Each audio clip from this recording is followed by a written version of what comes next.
I used to think that my life was a tragedy. But now I realize it's a fucking comedy. Halo teman-teman, kembali lagi bersama saya Pupu di Dreamland. Hari ini saya akan memandu Anda ke sebuah film box office Amerika berjudul Joker. Berdasarkan karakter-karakter original DC Comics, Joker nyatanya dianggap sebagai salah satu adaptasi terbaik DC Comics dalam beberapa dekade terakhir. Film bergenre psychological thriller ini bercerita mengenai kehidupan awal sang Joker, yaitu Arthur Fleck, sang badut gagal dan stand-up komedian menjanjikan yang hidup di tengah kerasnya kota Gotham yang pelan-pelan membuatnya gila dan akhirnya menjadi nihilis sejati. Jadi tak perlu berlama lagi. Ini dia, Joker.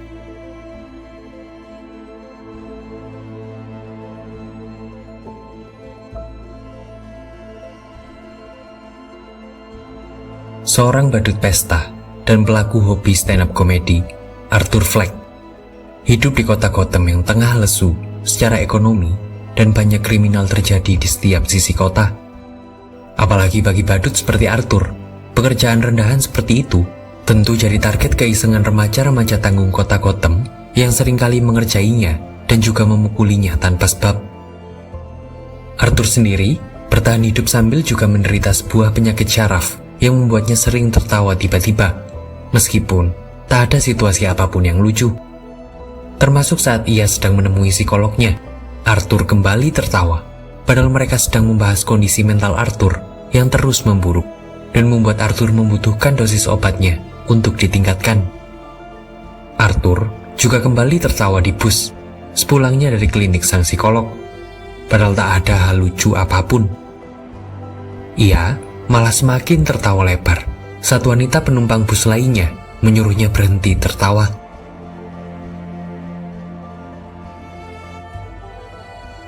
Setelahnya Arthur segera pulang. Ia sudah disambut kewajiban untuk menyiapkan makanan untuk ibunya, Penny, yang juga hidup bersamanya dan menjadi tanggung jawabnya.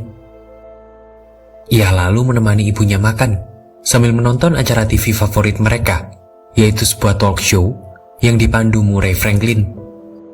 Bahkan saking sukanya dengan acara itu, Arthur seringkali membayangkan untuk ia bisa tampil di acara itu dan memeluk sang host favoritnya, yaitu Murray Franklin. Mimpi seperti itu memanglah wajar dimiliki anak pinggiran kota sepertinya. Tapi Arthur tak lebih hanyalah seorang badut pesta yang seringkali diusili dan dijadikan lelucon belaka. Maka dari itu, Randall, temannya sesama badut pesta yang setelah mendengar kabar pemukulan Arthur oleh remaja-remaja usil itu, menjadi kasihan dan memberikan Arthur sebuah pistol untuk bisa berjaga diri. Tapi Hoyt, bos Arthur di agensi badut itu, justru tak menanggapi berita pemukulan Arthur itu dengan respon kasihan. Hoyt malah menagih Arthur atas papan iklan yang dipakai para remaja tanggung untuk memukuli Arthur itu dikembalikan, atau setidaknya dibayar oleh Arthur dengan uangnya. Mengetahui ketidakpedulian bosnya terhadap keadaannya itu membuat Arthur marah. Tapi ia tak bisa melawan, sebab pekerjaan badut itu mungkin hanyalah satu-satunya yang tersisa untuknya di kota itu. Sehingga yang bisa dilakukannya hanyalah melepas amarahnya kepada tumpukan plastik di tempat pembuangan sampah kota Gotham.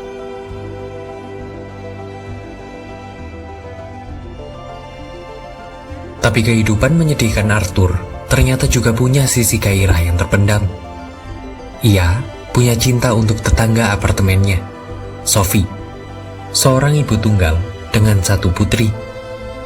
Tapi Arthur tak pernah punya keberanian untuk menyatakan cintanya dan selalu hanya memandangi Sophie dari jauh, yang tentu pelan-pelan membuat Sophie menyadari keberadaannya. Langkah pertama di hubungan mereka justru dibuat oleh Sophie, yang langsung mengetuk pintu apartemen Arthur dan menanyakan apakah Arthur adalah seseorang yang membuntutinya hari ini. Arthur pun mengakuinya dan menjelaskan bahwa ia hanya ingin menjaga Sophie tanpa ada niat jahat sama sekali.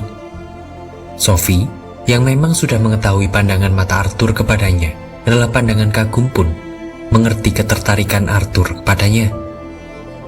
Sophie bahkan tak keberatan saat Arthur memintanya datang ke pertunjukan stand-up Arthur, yang Arthur harap bisa memukau Sophie dan membuat Sophie jatuh cinta kepadanya. Tapi sebelum panggungan stand-up-nya, Arthur lebih dulu harus mengerjakan pekerjaan hariannya sebagai badut pesta. Kali ini ia harus menghibur anak-anak pasien kanker di sebuah rumah sakit anak. Ia melenggokkan badannya dan menari untuk membuat anak-anak itu tertawa. Tapi karena terlalu bersemangat, pistol pemberian Randall itu terjatuh dan membuat takut anak-anak itu. Sebab itulah Hoyt memecatnya. Apalagi Randall tak membelanya sama sekali dan malah mengatakan bahwa pistol itu bukanlah pemberiannya, melainkan milik Arthur sendiri.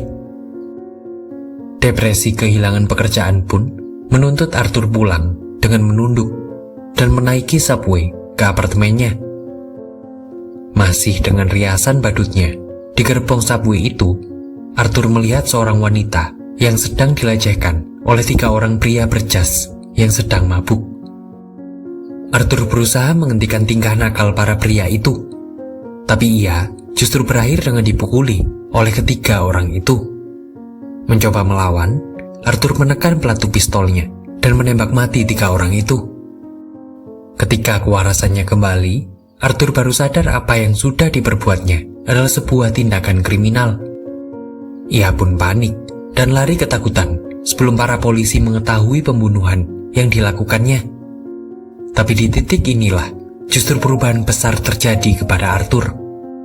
Apa yang barusan dilakukannya hanyalah sebuah balas dendam dari sebuah sistem kelola kota yang selama ini menghimpit orang-orang kelas bawah sepertinya.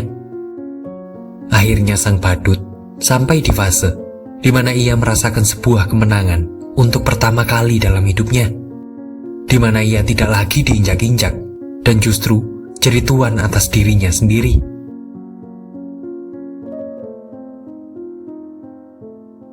Berita pembunuhannya pun tersebar cepat, apalagi saksi kejadiannya mengatakan bahwa pembunuhnya adalah seseorang dengan riasan badut. Belakangan Arthur tahu, 3 orang yang dibunuhnya ternyata adalah eksekutif muda di Wayne Enterprises, sebuah perusahaan investasi besar milik Thomas Wayne, seorang bilioner yang mencalonkan diri sebagai wali kota Gotham, yang dipuja banyak warga kota, termasuk oleh Penny, ibu Arthur sendiri. Tapi di saat yang sama, ternyata ada gelombang sentimen anti orang kaya yang membenci sosok politisi berduit seperti Thomas Wayne, dan justru mendukung tindakan pembunuhan yang dilakukan Arthur itu sebagai simbol perlawanan kepada orang-orang kaya korup di kota Gotham. Itu membuat Arthur senang, karena ternyata mulai ada orang-orang yang menganggap eksistensinya nyata. Perasaan bahagia karena dianggap sebagai seseorang yang penting itu pun diceritakannya kepada psikolognya. Namun sang psikolog itu kembali hanya menanggapi dingin cerita Arthur, membuat Arthur sadar bahwa selama ini ia bahkan tak pernah didengarkan oleh psikolognya sendiri. Bahkan saat berita dari sang psikolog bahwa klinik bantuan psikologi itu akan segera ditutup pun ternyata tak membuat Arthur sedih, sebab sama saja baginya antara ada atau tidaknya bantuan psikologi yang diterimanya pun keduanya tak pernah memberikan dampak nyata kepada perbaikan kondisi mental Arthur. Kehidupan Arthur lalu berjalan kembali kepada rutinitas open mic stand-up komedinya yang kali ini didatangi oleh Sophie. Sayangnya, kepanikan mendapatkan sorotan lampu panggung membuat penyakit syarafnya menegang dan memaksanya tertawa tak terkendali di panggung itu. Karenanya, tak ada jokes Arthur yang berhasil memecah tawa di malam itu, dan pertunjukan Arthur berakhir sangat anyep di panggung itu. Arthur yang tak peduli pada hasil panggungannya malam itu, lalu pulang dan memindahkan ibunya yang tertidur di depan TV itu ke kamar tidurnya. Ia lalu dibuat tersadar oleh salah satu dari ribuan surat yang selalu diminta ibunya untuk dikirimkan ke alamat Thomas Wayne selama 30 tahun terakhir. Dan dari sana ia akhirnya mengetahui apa alasan sang ibu selalu mengirim surat kepada Thomas Wayne, walaupun tak pernah mendapatkan jawaban. Di sanalah ia akhirnya tahu bahwa ibunya tak hanya pernah bekerja sebagai pegawai di rumah Thomas Wayne, tapi juga pernah menjadi kekasih bayangan Thomas. Bahkan tak hanya itu, Dari surat itu pula lah ia tahu bahwa sosok ayah yang selama ini hilang dari hidupnya tak lain adalah Thomas Wayne itu sendiri. Mengetahui rahasia yang selama ini disimpan ibunya membuat Arthur marah. Penny pun coba menenangkannya, memberinya pengertian bahwa ia dipaksa diam oleh Thomas yang takut romantika mereka merusak reputasi Thomas. Apalagi Thomas punya istri sah, sedangkan Penny hanyalah pembantu di rumah besar Thomas dulu. Tapi itu justru tak menenangkan Arthur dan malah membuatnya semakin marah. Ia pun coba menuntut keadilan untuknya dan ibunya itu dengan mendatangi rumah Thomas. Tapi di sana, ia justru disambut oleh Bruce Wayne kecil, yang tak lain berarti adalah adik tirinya dari pernikahan Thomas yang sah. Dari balik pagar, ia bermain dengan adiknya itu, sebelum ia dipisahkan oleh Alfred Pennyworth, penjaga Bruce, yang menyuruhnya pergi. Arthur mengatakan niatnya untuk bertemu Thomas dan mengklaim bahwa ia adalah anak dari Thomas, yang sayangnya ditolak mentah-mentah oleh Alfred yang mengenal Penny Fleck dan mengatakan bahwa ibu Bruce itu sepenuhnya adalah tukang khayal. Itu membuat Arthur marah dan mencekik Alfred sebelum mengurungkan niatnya membunuh Alfred dan kabur sejauh mungkin. Arthur lalu pulang dan mendapati ibunya terkena serangan jantung. Ia pun pergi ke rumah sakit bersama ambulans yang membawa tubuh lemas ibunya itu. Di rumah sakit, ia segera tahu apa penyebab ibunya terkena serangan jantung. Tak lain adalah 2 detektif yang mencurigainya atas kasus pembunuhannya di subway itu dan kini menginterogasinya. Untungnya Bruce berhasil lolos, tapi hari buruknya tak hanya berhenti di situ. Di TV kamar rawat inap Penny, Arthur menyaksikan bahwa klip stand-up komedinya tayang di acara favoritnya, yaitu talk show Murray Franklin. Tapi klip itu adalah di malam di mana ia sangat anyep dan tidak lucu itu, yang kemudian justru dijadikan bahan olok-olokan oleh Murray, yang mengatainya sebagai Joker, saking tidak lucunya penampilan stand-up Arthur di malam itu. Arthur pun jadi sedih dan memilih pulang untuk menenangkan diri. Tapi di TV-nya, Arthur melihat berita bahwa para pendukung aksi pembunuhannya itu kini sudah menjadi aksi demonstrasi besar-besaran yang berkumpul dan menuntut Thomas Wayne untuk mengundurkan diri dari pencalonannya menjadi wali kota Gotham. Arthur pun mendatangi tempat demonstrasi besar itu terjadi, yaitu Wayne Hall, sebuah aula besar milik Thomas Wayne. Di sana ia melihat banyak orang berpenampilan sepertinya di malam penembakan itu, yaitu riasan khas badut pesta yang kini sedang menuntut agar Thomas keluar dan menemui mereka. Tapi Arthur tahu, pria licik seperti Thomas tak akan berani keluar, sehingga ia memilih jalan lain. Memanfaatkan riuh para demonstran, ia coba memasuki Wayne Hall diam-diam. Ia menyamar sebagai pegawai bioskop Wayne Hall yang sedang menggelar acara pemutaran film lawas untuk menghibur para orang penting di kota Gotham. Ia mengikuti Thomas dan menemuinya di toilet pria. Arthur mengenalkan dirinya di depan Thomas sebagai Arthur Fleck, putra dari Penny Fleck, seorang wanita dari masa lalu Thomas. Tapi sambutan Thomas justru sangatlah buruk. Ia malah mengatakan bahwa Arthur bukanlah anaknya dan justru adalah anak adopsi yang diangkat Penny sebelum Penny dinyatakan gila dan dirawat di rumah sakit jiwa Arkham. Arthur tak terima dan justru kembali tertawa karena syarafnya menegang. Thomas yang melihat tertawaan Arthur pun jadi jengah dan melemparkan tonjokannya kepada Arthur yang baginya hanyalah orang asing yang coba mengaku-ngaku sebagai putra kandungnya. Tapi Arthur tak bisa menerimanya. Ia coba mencari kebenaran yang sesungguhnya di rumah sakit jiwa Arkham dan mencuri file tentang Penny Fleck. Di sanalah ia tahu apa yang dikatakan Thomas adalah benar, bahwa ia hanyalah anak adopsi Penny yang justru kemudian Penny telantarkan karena penyakit mentalnya yang membawa Penny untuk dirawat di rumah sakit jiwa Arkham itu. Arthur yang sedih setelah mengetahui riwayat sebenarnya itu mendatangi apartemen kekasihnya, Sophie. Tapi reaksi Sophie atas kedatangan Arthur itu justru adalah ketakutan dan menyuruh Arthur pergi. Disinilah justru terbuka fakta bahwa selama ini hubungan Arthur dan Sophie itu ternyata hanyalah delusi Arthur. Sophie ternyata hanya mengenal Arthur sebagai tetangga apartemennya yang aneh dan sangat asing baginya. Apalagi kilas balik ternyata menunjukkan bahwa kehadiran Sophie di hidup Arthur nyatanya tak pernah ada. Semuanya hanyalah delusi di kepala Arthur yang semakin kacau dengan kondisi mentalnya. Arthur lalu menumpahkan semua kesedihannya itu kepada Penny di rumah sakit. Penny lah yang ia anggap sebagai pengacau terbesar di hidupnya yang penuh tragedi itu. Arthur lalu bangkit dan mengambil bantal penyangga kepala Penny, lalu membekapkan bantal itu di wajah Penny sampai Penny lemas dan akhirnya tewas.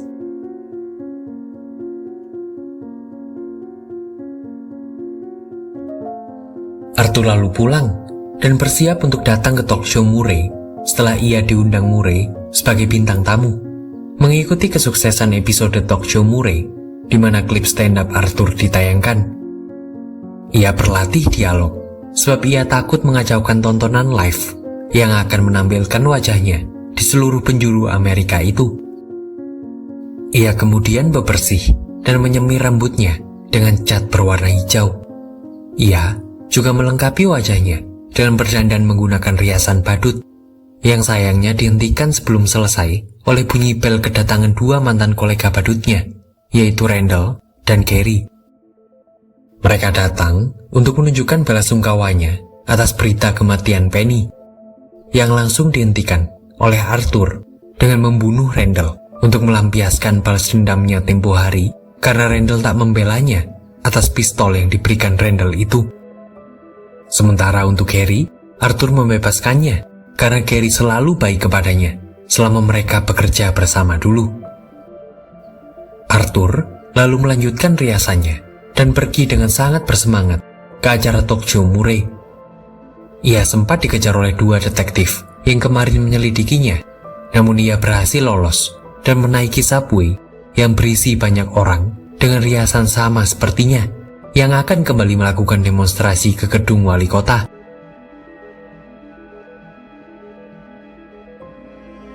Di ruang tunggu tamu, sebelum live dimulai, Arthur akhirnya bertemu Murray untuk yang pertama kalinya.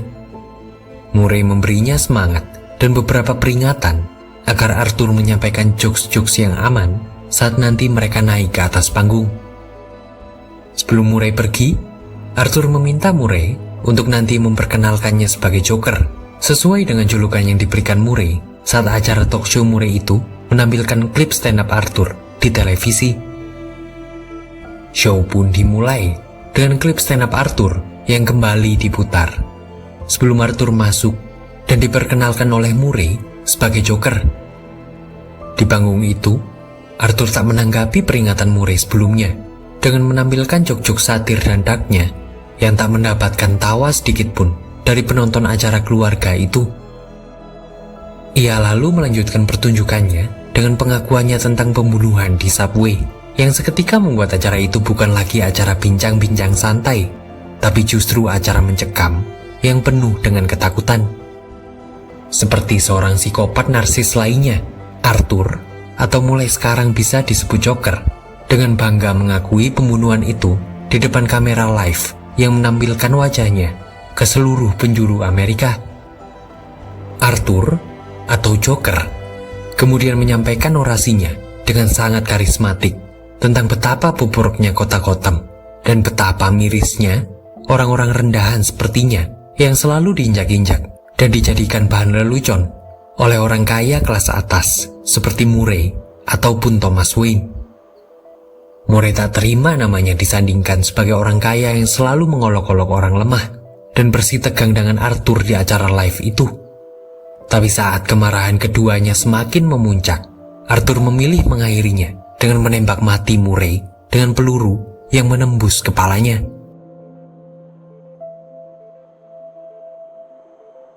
Tentu itu membuat gempar semua orang di kota Gotham.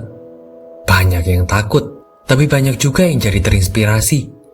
Apalagi bagi para pendukung tindakan Arthur yang seolah semakin mendapatkan api yang membakar semangat mereka untuk melakukan pergerakan melawan penindasan yang mereka alami. Kekacauan pun terjadi di mana-mana akibat orasi dan tembakan Arthur di acara talk show yang menewaskan pembawa acaranya itu. Arthur yang kini dibawa mobil polisi itu diselamatkan para pengikutnya yang seolah menjadikannya dewa atau simbol dari perlawanan kelas itu sendiri. Di malam itu pula lah Thomas Wayne dan istrinya, Martha, tewas, meninggalkan Bruce kecil sendirian, menyaksikan kedua orang tuanya terbujur kaku. Sementara Arthur bangkit di tengah kumpulan orang-orang kelas bawah yang sepakat dengan ideologinya untuk menentang penindasan kaum kelas bawah dan menjadi joker sepertinya yang selalu menyebarkan tawa dan ancaman kepada seluruh penguasa kota. Sin kemudian beralih ke rumah sakit Arkham, di mana Arthur yang kini ditangkap dan dirawat di sana, sedang tertawa lepas di depan seorang wanita yang sedang memberinya terapi. Ia lalu kabur, meninggalkan jejak darah, tanda ia telah membunuh terapis itu, yang juga ia maksudkan sebagai tanda agar para polisi tahu kemana arah kepergiannya, yang Arthur harapkan agar polisi mengejar dan menangkap dirinya.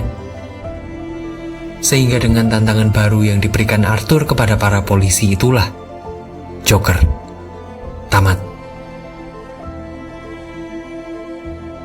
Cukup sekian dulu pembahasan film kita kali ini. Terima kasih atas atensinya. Saya undur diri dulu. Tetap waras dan terengginas. Selalu berbahagia ya. Bareng